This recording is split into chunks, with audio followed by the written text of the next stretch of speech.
betul memang salah satu tanda kiamat.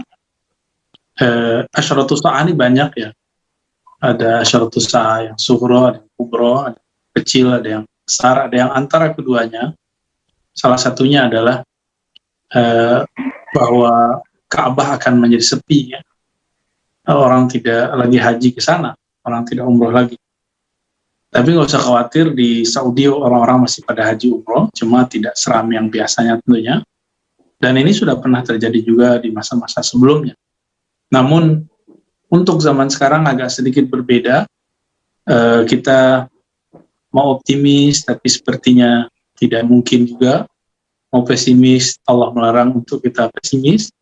Tapi dari prediksi-prediksi tentang perkembangan alam semesta sekarang, dunia khususnya Asia lah ya, Asia Timur Tengah sangat sulit untuk mengadakan haji dan umroh kembali, sangat sulit.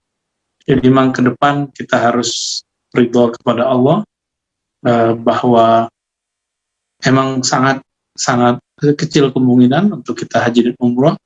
Nah teman-teman, kalau ada orang sekitar kita fuqara, masakin, kalau masih ada orang tua, masih ada saudara yang kurang beruntung, kita banyak bantu mereka. Jika ada pesantren sedang membangun, kita bantu untuk perjuangan mereka. Jika para ulama, para kiai itu berjuang untuk mentransfer ilmu, kita berjuang untuk menyokong mereka mentransfer ilmu, supaya musyarik fil ajr, supaya kita bisa sama-sama mendapatkan pahala. Man dalla ala khairin kafa'ilihi, yang membantu, yang menyokong untuk kebaikan, dia akan mendapatkan kebaikan yang sama, insyaallah. Ya, jadi memang hadisnya seperti itu. Tapi hadis Abu Ya'la tadi hadisnya tidak sahih, jadi kita tidak bisa gunakan. Teman-teman, untuk perkara-perkara iman, perkara-perkara usuluddin, kita tidak diperkenankan menggunakan hadis yang dhaif, kecuali dhaifnya sudah naik kepada hasan. Ya, berarti ada penguat. Jadi saya berharap teman-teman jangan termakan oleh riwayat-riwayat yang tidak sahih, karena kalau zaman sekarang dekat dengan hoax gitu ya. Jadi perkara-perkara yang dekat dengan hoax ini jangan kemudian kita jadikan sebagai bahan renungan. Yang kita jadikan bahan renungan yang sahih-sahih, yang hasan, yang dhaifnya masih bisa dipertimbangkan karena ada penguatnya sehingga dia menjadi hasan. Jika kondisi kita seperti ini, apa mungkin nanti haji kita virtual juga? Oh, tidak ada haji virtual, itu bid'ah. Saya jarang-jarang loh ngomong bid'ah, tapi khusus tuh haji umroh itu amalannya sudah pakem. Ya, Nabi mengatakan khuzu wa'adni manasik.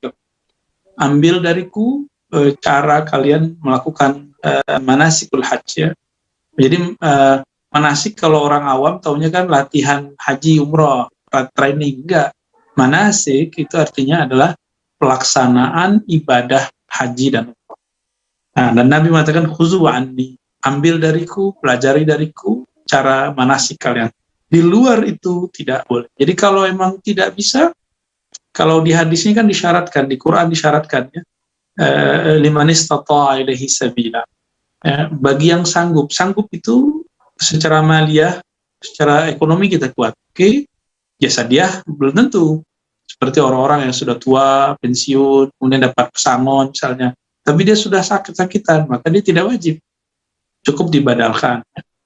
Atau orangnya ketika dia mau berhaji umroh, tiba-tiba terjadi pandemi seperti sekarang, maka tidak wajib umroh, tidak wajib haji.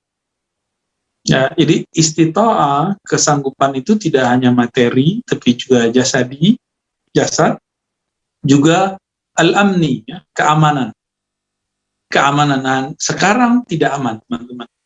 Jadi nggak usah terlalu lebay bilang, waduh kita sudah menjual tanah, kita sudah begini, kita sudah begitu, kok dilarang. Ini bukan masalah larang nggak dilarang, ini masalah keselamatan.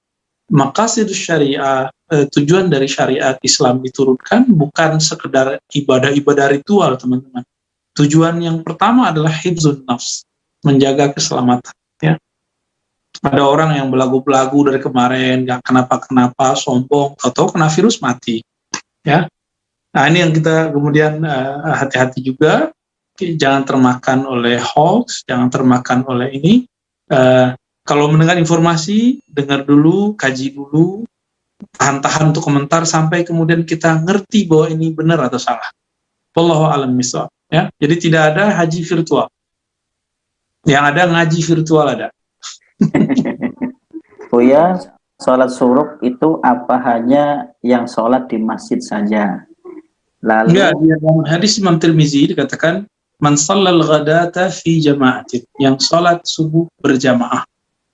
Tentu Nabi sedang berbicara pada konteks laki-laki.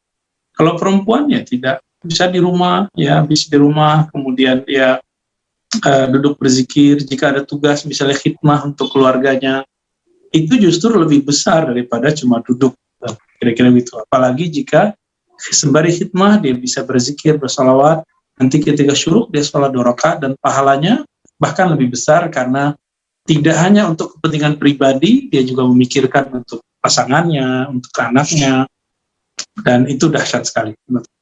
Jadi tolong dibedakan teman-teman, amal fardiyah, amal personal, itu nggak lebih tinggi daripada amal sosial, amal ijtimai, apalagi ihsan, ya, it'amut ta'am, berbuat baik kepada orang, membuat orang bahagia, dan yang paling penting kita buat bahagia orang terdekat, pasangan, anak-anak, menyediakan sarapan untuk anak-anak, untuk pasangan, sembari kita berzikir, itu lebih tinggi pahalanya daripada beramal sendiri. Jadi untuk para ibu-ibu atau mungkin sebagian bapak-bapak kali ya, yang berkhidmah untuk itu, jangan mengira itu tidak lebih afdol daripada berzikir. Sebab zikir itu kita sendiri gitu, kita dapat faedah sendiri. Tapi kalau yang tadi malah kita dapat orang lain juga bahagia. Dan ini lebih tinggi, bahkan berkali-kali lipat di atasnya. Wallahu a'lam bishawab. Next, Ustaz, fadhal. bolehkah menjamak qashar sholat zuhur dengan asar bagi jamaah haji yang wukuf di Arafah? Jamak zuhur Bukan dan asar. hanya boleh ya, tapi itu sudah anjuran, karena Rasulullah SAW melakukannya jamak plus qasar. Jadi Nabi itu sepanjang hayatnya tidak pernah mengambil 2 rukhsah sekaligus kecuali di musim haji.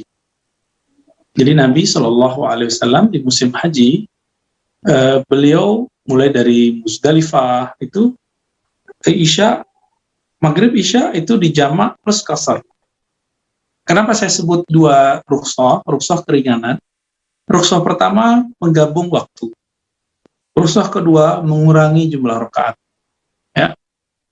Rukhsah ini karena mengurangi rakaat kita sebut qasar. Menggabung waktu kita sebut jamak. Orang awam mengira jamak qasar ini 1 rukhsah. Tidak, jamak qasar itu sudah 2 rukhsah. Dan Nabi melakukannya, dan terjadi perbedaan antara guru dan murid, yaitu Imam Malik dan Imam Syafi'i. Imam Malik menganggap hanya boleh jamak dan qasar di musim haji, yaitu ilatnya namanya ilatul nusuk, karena perkara manasikul hajj dan umrah.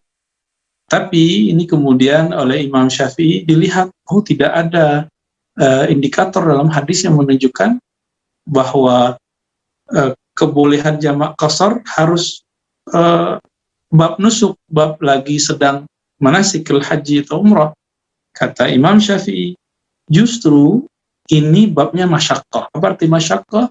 Karena kondisi yang menyulitkan, kondisi yang tidak memungkinkan, kondisi yang payah.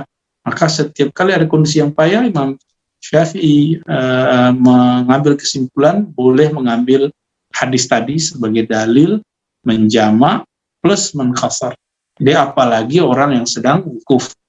Malah menurut para ulama kita bid'ah jika kita sholatnya lengkap. Jadi misalnya nih lagi wukuf terus kita sholat 4-4 zuhur dan asar, itu malah bid'ah. Gitu. Kenapa? Karena Nabi tidak pernah melakukan itu. Nabi mengatakan khuzu anni manasik.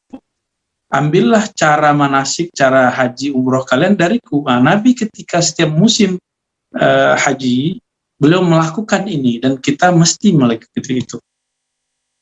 Kira-kira gitu, Ustadz ya.